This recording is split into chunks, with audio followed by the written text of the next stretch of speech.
Bumuhos naman ang mga luha ni Senator Bongo sa kanyang pagharap sa mga supporters ng dating Pangulong Rodrigo Duterte.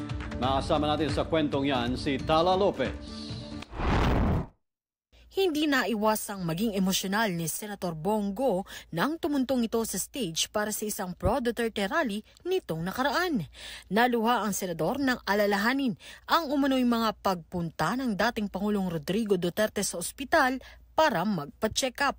Isang senyales umano na kailangan ng agarang tulong medikal ng dating Pangulo.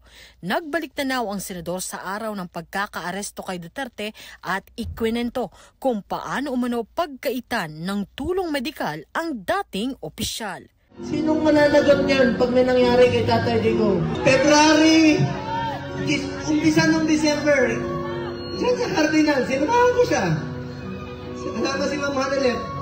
Enero, bumalik ulit kami. Pebrero, bumalik ulit kami. March 12 po siya schedule ulit. Para sa pagpapagamot niya. Pero pinagkait nila.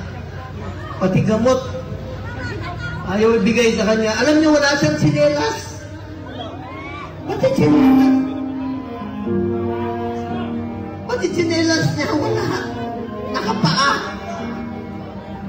Huli namin pag-uusap, nasa eroplano siya. Sabi ni Bingo, Atty. Mr. Dea, nakapaa siya. Nakiisa rin si Go sa ika-88 araw ng Davao sa Davao City kung saan nagpasalamat ito sa mga kapwa Davaoenyo sa umano'y walang sawang suporta kay Digong.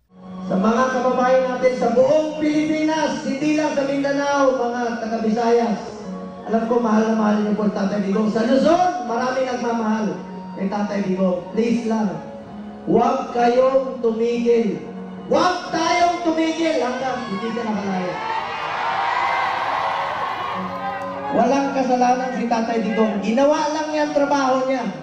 Ginawa niya. Mahal na mahal tayo ni Tatay Digong. Alam ko yun eh. Ano, nakapagtrabaho po ako sa kanya ng 24 years. 1998, kasama na po hanggang 2022. Wala siya ibang ginawa kundi magserbisyo lang po sa bayan. Ayon naman kay dating Presidential Legal Counsel Attorney Salvador Panelo, para umanong na mild stroke ang dating Pangulo.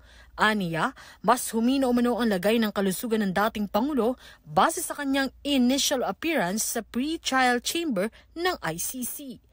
Ipinunto niya ang garagal na boses ni Digong na siyang kinaugatan ng kanyang suspetsa. Ako, si Tala Lopez, para sa Kwentong Politiko.